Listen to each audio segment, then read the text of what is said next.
Assalamualaikum warahmatullahi wabarakatuh. Bapak Ibu yang saya hormati, alhamdulillah kita berjumpa kembali dalam kajian subuh Yayasan Pendidikan As-Salam, Jalan Merpati nomor 4, Sampang. Hari ini Rabu 1 Oktober 2025 dengan tema membicarakan kejelekan orang lain atau ghibah. Bapak Ibu yang saya hormati, dalam kehidupan sehari-hari kita tidak terlepas daripada berinteraksi dengan orang lain. Namun demikian, interaksi ini kita harapkan membawa kepada kemaslahatan umat, membawa kepada ketenangan, kedamaian. Nah, oleh sebab itu hari ini perlu ada betul-betul persiapan dan kematangan diri kita agar kita ini betul-betul saling memberikan manfaat satu sama lain. Terutama ketika kita di dalam kehidupan sehari-hari kita berinteraksi dengan orang lain, berkumpul, ngobrol dan sebagainya, baik secara langsung maupun lewat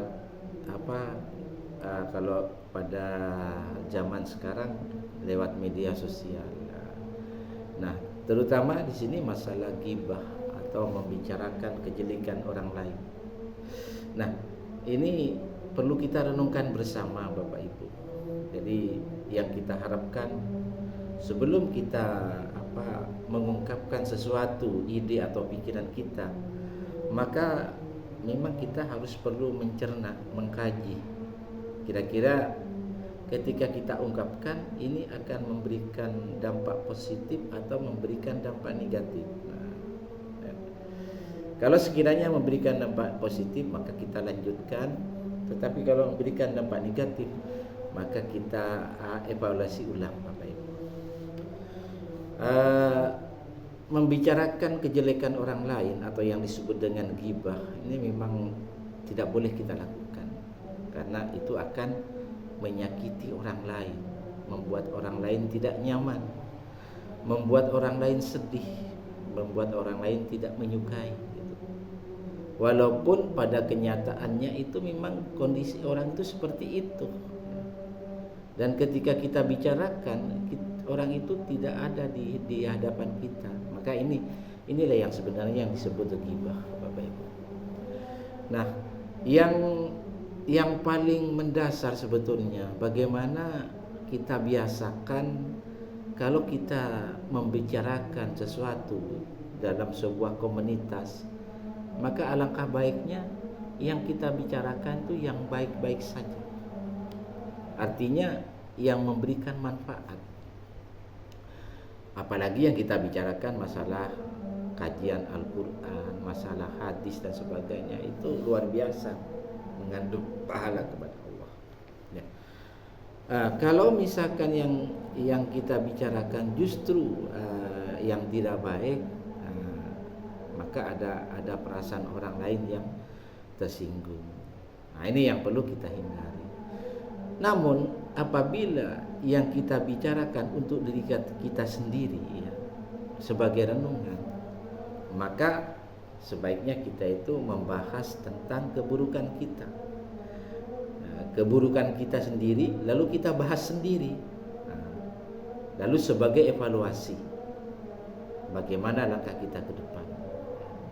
Tetapi kalau tentang kebaikan kita, maka kita tidak perlu mengingat-ingat.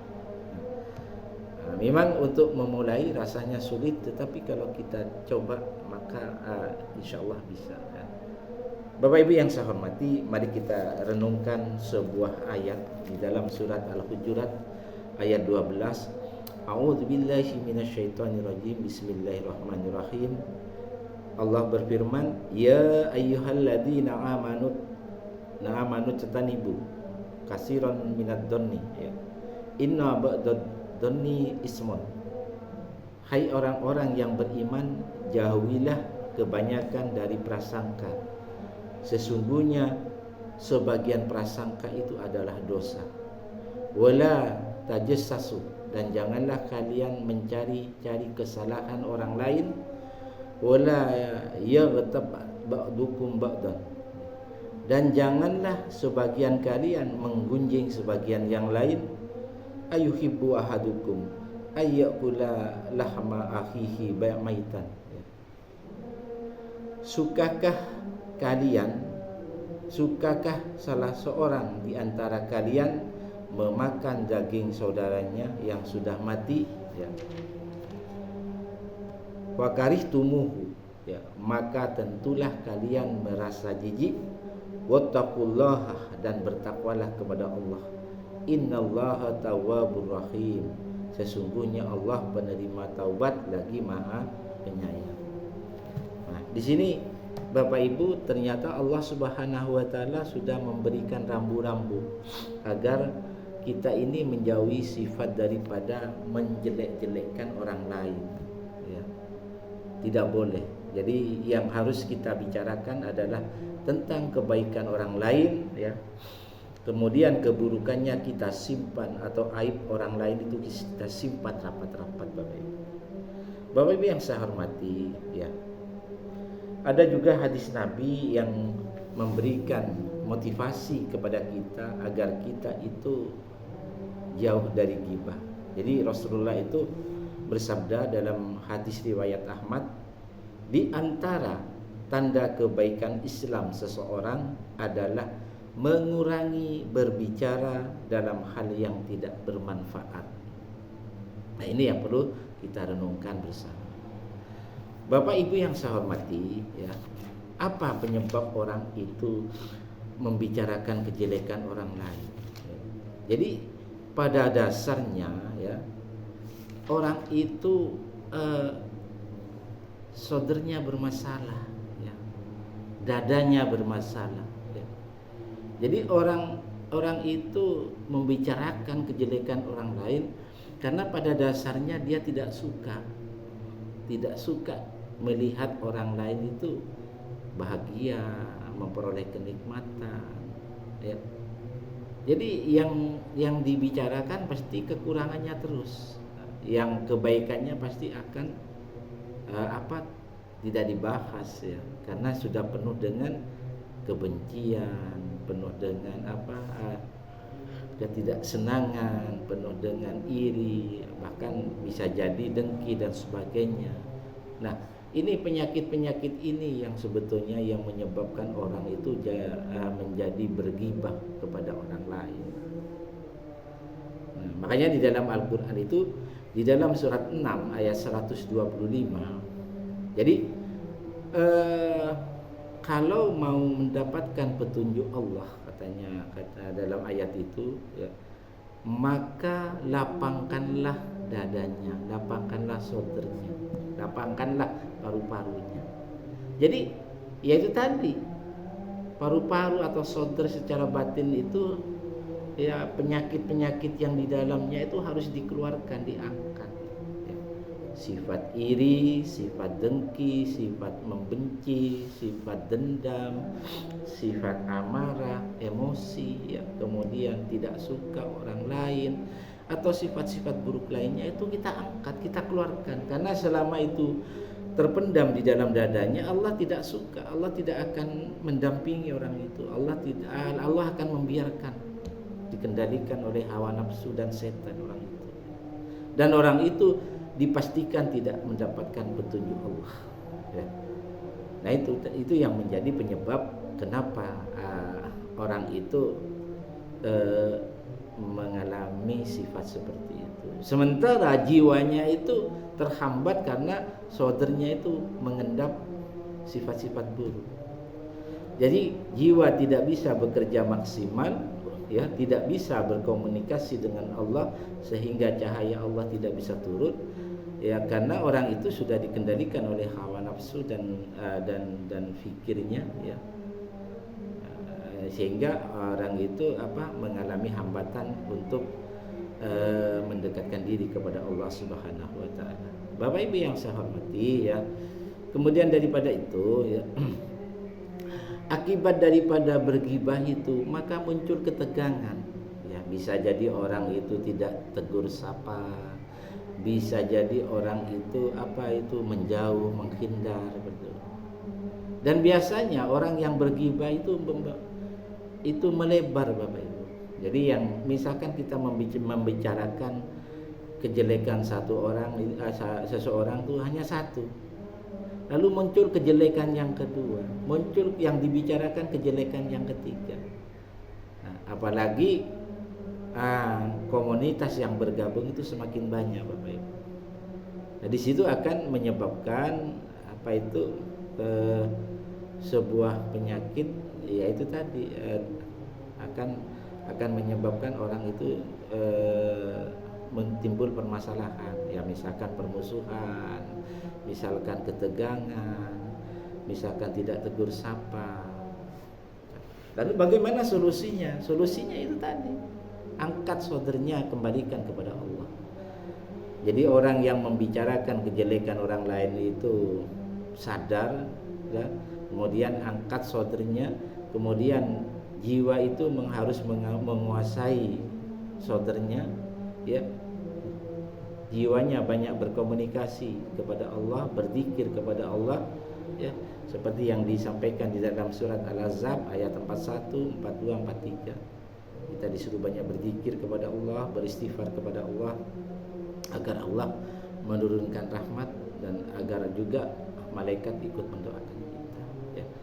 Atau di dalam surat 57 ayat 28, ya, kalau kita banyak mengingat Allah, maka kita akan Allah akan menurunkan cahaya kepada kita. Jadi posisinya harus orang beriman. Kalau tidak beriman, maka itu tidak akan berubah, akan bergibah terus. Sementara orang yang digibahi atau yang dijelek-jelekkan akan merasa sakit hati terus, akan merasa tersinggung terus, sehingga pertemanan itu jadi pecah. Jadi solusinya, jiwa orang yang bergibah untuk Allah, jiwa orang yang digibahi itu juga untuk Allah. Jadi dikendalikan oleh jiwanya semuanya, dalam artian orang itu beriman, ya. Makanya di dalam Al-Quran, di dalam surat Al-Hijr ayat 47, Allah berfirman, wa naza'na ma fi sudurihim min ghillih ikhwanan, dan kami lenyapkan segala rasa dendam yang berada dalam saudara mereka, dalam paru-paru mereka, ya, ikhwanan, sedangkan mereka merasa seperti bersaudara. Ala suri mutaqabilin, dan duduk berhadap-hadapan di atas dipan-dipan. Jadi ketika orang itu sama-sama niatnya, jiwanya mencari ridho Allah, ya, kemudian yang menerima ghibah itu jiwanya mencari ridho Allah, akhirnya orang yang berghibah jadi sadar, oh iya saya salah, saya akan mendatangi orang itu dan minta maaf. Sementara orang yang dijelek-jelekkan juga begitu, saya terima, ya nggak apa-apa, ayo kita bersahabat lagi. Ya kenapa? Karena saudaranya sudah diangkat oleh Allah. Dan kekakuan tadi itu mencair, sehingga akan terjadi semacam persaudaraan yang begitu kuat, karena dadanya sudah lapang, sudah plong. Makanya di ayat berikutnya, surat 48, ada surat Al-Hijr, la yamassuhum fiha nasabun, mereka tidak merasa lelah di dalamnya. Artinya apa? Ketika suasana itu sudah mencair, ketegangan itu sudah reda, ya, karena semuanya sudah saling menyadari, ya, bahwa kita itu sangat penting bersaudara, maka rasa lelah itu tidak ada, ya. Kalau sebelumnya pikiran kita macam-macam, saya harus membalas, saya difitnah begini, saya dibicarakan begini, ya. Sementara yang berghibah juga begitu, ya, karena semakin bencinya dia ngajak orang lain untuk menambah ghibahnya kepada orang tersebut, ya. Mudah-mudahan ini menjadi renungan bersama, Bapak Ibu yang saya hormati. Marilah kita kendalikan kepribadian kita tondolkan jiwa kita, karena jiwa ini sebenarnya yang bertauhid kepada Allah. Sementara saudara kita itu kita lapangkan, kita kendalikan oleh jiwa. Jangan sampai di dalam saudara itu ada sifat-sifat buruk yang menghambat kerja jiwa untuk mendekatkan diri kepada Allah. Terima kasih. Wassalamualaikum warahmatullahi wabarakatuh.